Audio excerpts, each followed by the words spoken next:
Hello my fellow Tamrielites, welcome to the channel or welcome back. One of my favorite things to do in a new zone is to find the random encounters and exploration achievement locations. If you need to know a location to complete the Gold Road Exploration Achievements Gold Road Partaker, Minotaur Tracker, or Wine and Warriors, or if you just want to see the optional dialogue for those encounters, you're in the right place. Let's dive in. First up, we'll look at the Gold Road Partaker achievement, described as complete rituals in West Weald designed to bring travelers good luck. This achievement has 4 components, the first of which is the Such Miner's coin toss. Traveling to Such in the northwest part of West Weald, we are met not with a friendly town, but enemy mobs, as Such has a quest in play. However, Such's problems are not our concern today. Sorry, townsfolk, we're just here for the sightseeing and good luck. So, good luck? Since the achievement said coin toss, I looked for a well. There are a couple in town, but you want the covered one. By the way, at one point while doing the items for this achievement, I looked at my character sheet and saw that I had a good luck buff. I thought I recorded that, but I couldn't find it, and I also couldn't replicate the buff. I don't know if it only happens the first time you complete the achievement on your account or what, and naturally, I don't remember what the buff did either. And you're thinking, Zells, that is the kind of high-quality information gathering I came here for, to which I say, you're welcome. Next up on our list of achievement activities is Water the Green-Speaking Sapling, so I headed to Vashabar and looked around. Sure enough, an NPC is watering one of the trees and we can join in. Personally, I don't think the trees need my help growing, but I'm also afraid to say that out loud where the trees can hear me, so hand me a bucket. If I can face down Molag Bal, surely I can stand in this creepy-ass forest that looks like it wants to strangle me long enough to splash water on a tree that looks like a boa constrictor. There, we did it. Let's get the fetch out of here, preferably before the tree starts growing again. And we'll head now to the western center of the zone to visit Meridia's shrine. Let's just head in and enjoy how beautiful this area is. When you walk up to the shrine, a letter there gives you a clue to the activity that you'll need to do. Or you can do it the gamer way and just mouse around the environment until you get the activator on your screen. Whichevs. The activity here is to light the campfire, thereby bringing more light into the world. I love Meridia. I found this shrine when I was exploring the zone and I sat here for a while rolling film. It looks well maintained and it makes sense for it to be here given the local historical emphasis on the Magna Gi. By the way, if you don't know who the Magna Gi are, you might want to check out a video I did on Athelia Lord. The card is on the screen. But we'll leave this area of beauty and light to complete the last item on the Gold Road Partaker achievement list, which is visiting Sanguine Shrine. It's in the east central area of the zone near the Outcast Inn. The vibe is a little different here. Just a little. The most prominent colors at Sanguine Shrine are the blood red of Sanguine's roses and the exotic and refreshing looking blue of the bottle. Let's take a swig of an enticing bottle we found randomly sitting on the shrine of a Daedric prince. Of debauchery. What could possibly go wrong? Yeah, visions of animals. So, they gotta be transformed people, right? People who debauched to the point of becoming animals metaphorically and then became so literally, meaning their spirits are trapped here and now they belong to Sanguine? Am I getting that right? If you have a different story, put it in the comments. I'd love to hear it. In any case, that concludes the achievement Gold Road Partaker, which in turn unlocks the girdle piece of the Nantharian's royal armor outfit style. Then we switch gears to a different exploration achievement, Minotaur Tracker, which brings us to the West Weald's wandering world boss, Tragan, a big bad Minotaur strolling around the Weald with his crew, Minruk, Zernax, and Zadrak. The group travels back and forth from the area west of Nirastare in the west of the zone to the area by Broken Promises Cave on the eastern side of the zone. In the center, they dip down south through the Wildburn. Besides the achievement, as far as I know, there is no other reason to farm kill the Minotaurs. They aren't part of the dailies, and I don't believe they drop a lead. It's possible once the novelty wears off, people will stop killing the group all the time, and you might just see them strolling around the Weald, living their best Minotaur lives. I always hate killing Minotaurs because Minotaurs are descended from Alessia and Morahas. Her eldest son, Belharza the Man-Bull, was the first of her descendants to become emperor, but a xenophobic cult assassinated him and put a more human-looking heir on the throne. Allegedly. The cult subsequently did their best to erase the connection between the Minotaurs and the Mother of the Empire by killing all of Alessia's bestial children, and the survivors were driven into hiding. Allegedly. Thousands of years later, in the Second Era, when ESO is set, Minotaurs are not considered a civilized race, at least not by the people who meet to vote on such things, but Minotaurs instinctually remember their roots, and they are still mostly found around First Era Imperial or Ayleid ruins, and so West Weald has quite a few. However, I'm in danger of derailing into a serious tangent here, so we have to say goodbye to the big dude and his buddies as we begin our third and final exploration achievement, Wine and Warriors. This achievement is described as engage in local West Weald culture in various ways. Our first item on the list is to talk to the Julianos pilgrims, and here they are.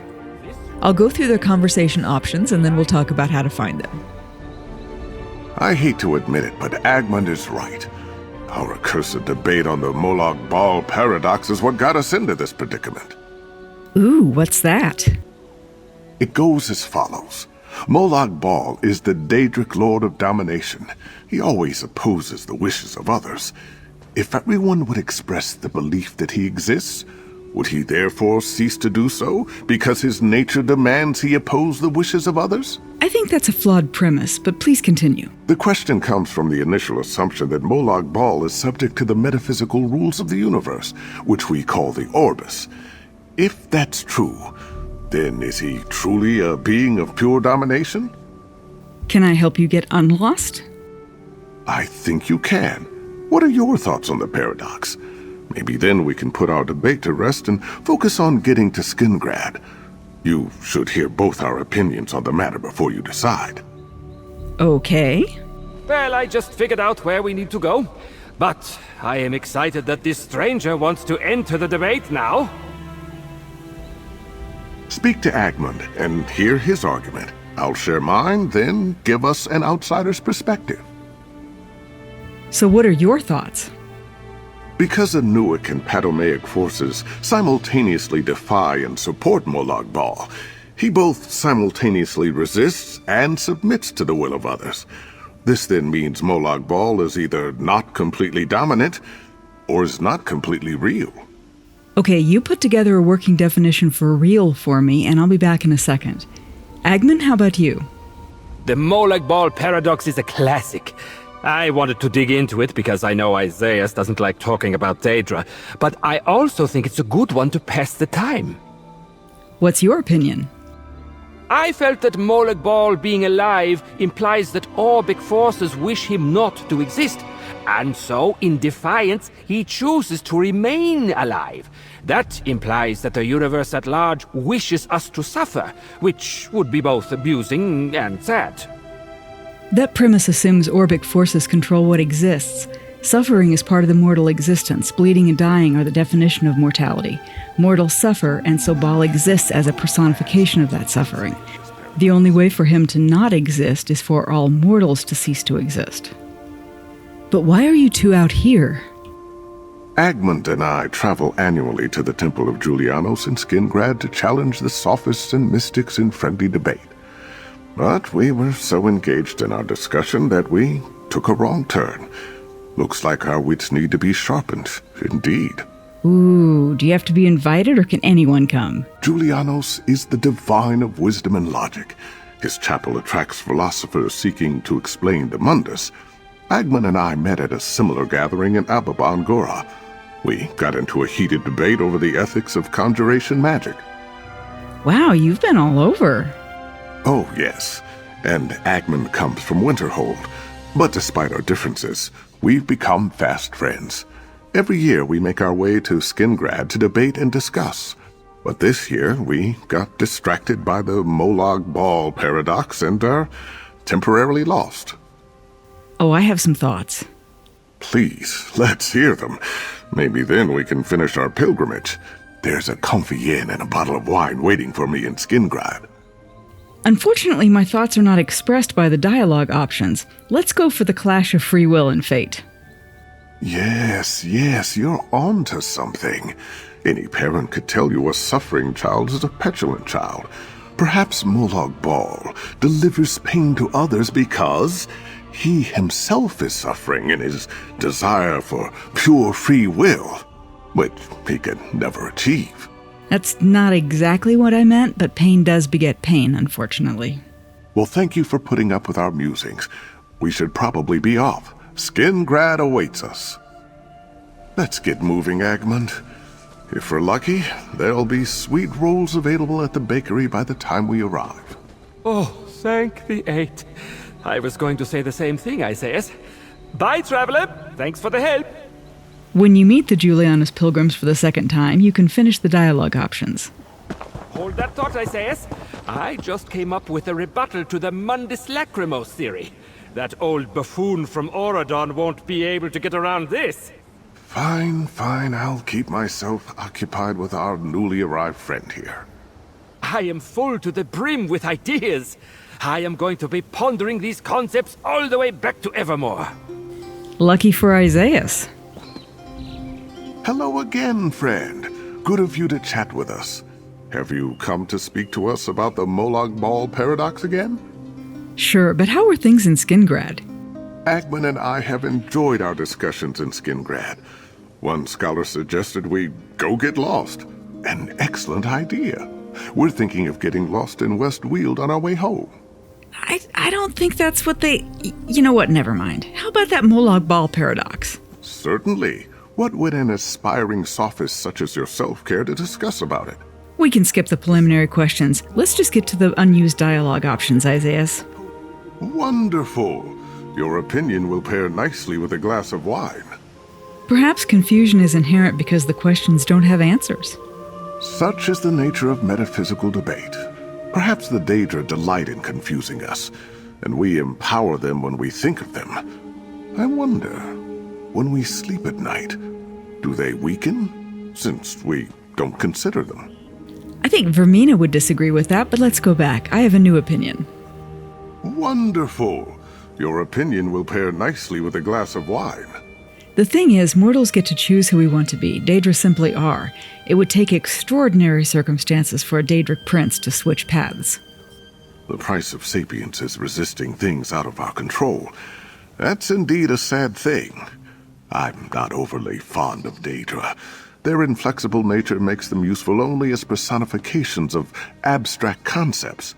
But thank you for this new perspective. The price of sapience is resisting things outside of our control. So he's bad with directions, but his truth bombs land right on target. I need a break from all this philosophy. Agman and I will have the whole trip back to Evermore to babble about this. Thank you.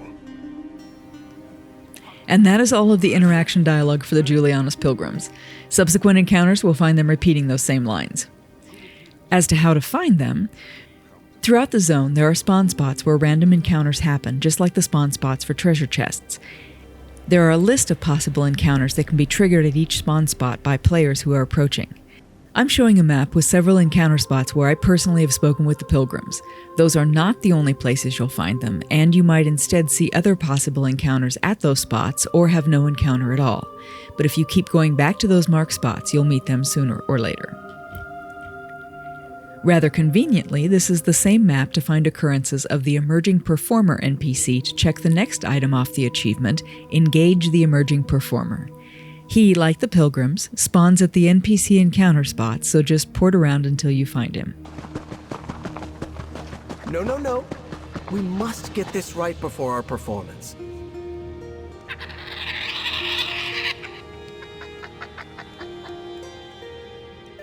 Once you find the emerging performer, he will ask for help determining key moments of his act.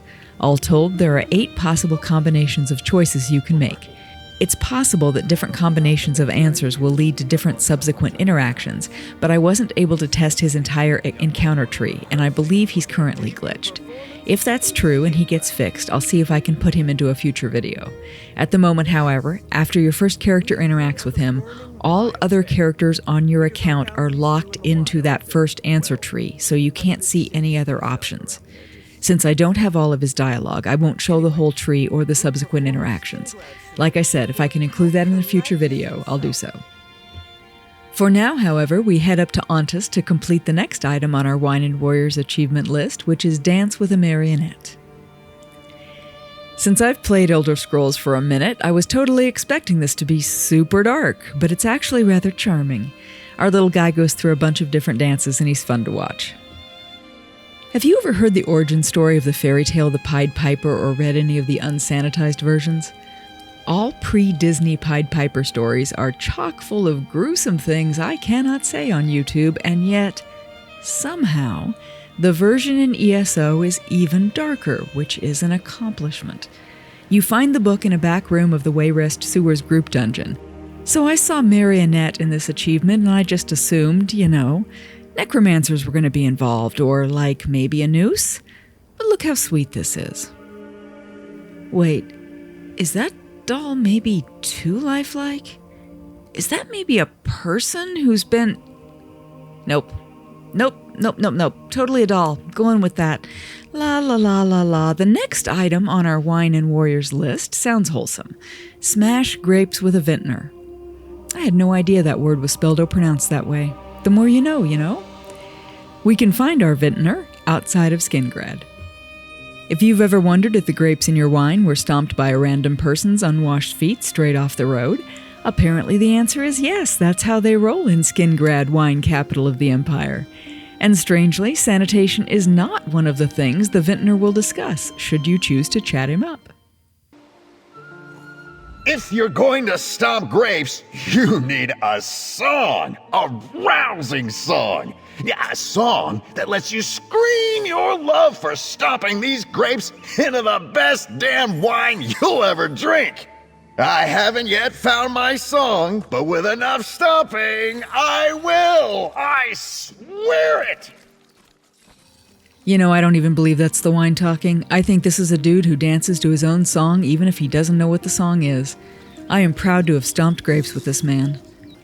I'm not drinking his wine anymore, of course, but it was a joy to have met him.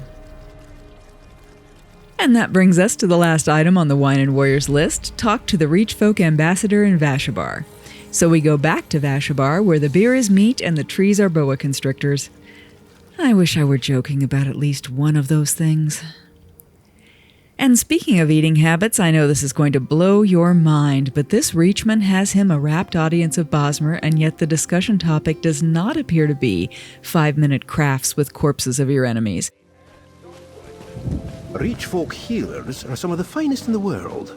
In our next cultural exchange, I will demonstrate a Reach healing spell. I thought I'd missed the rocks and crags of the Reach. But the Dawnwood is growing on me. It's growing on everything for that matter. That concludes the achievement Wine and Warriors, unlocking the pauldron piece of the Nantharian's royal armor outfit style and, along the way, giving us a very nice tour of the Weald. And that is all the items on the list for both the Gold Road Partaker achievement and the Wine and Warriors achievement, as well as some gratuitous lore about Minotaurs because I had half of an excuse. By the way, the achievements Wine and Warriors and Gold Road Partaker are linked to several rewards I show in my video showcasing all Gold Road rewards. I'll put a card linking that video on the screen here, and it will be linked at the end of the video as well. If you enjoyed yourself, I'd appreciate it if you helped feed the algorithm with a like, a comment, or by sharing the video link. I'm pretty sure it won't be a hungry algorithm that results in Skynet, but at this point, I don't think we can rule it out. Regardless, watch time is love too, and as always, I appreciate you listening all the way to the end. So thank you for watching, and until next time, may all your loots be leet.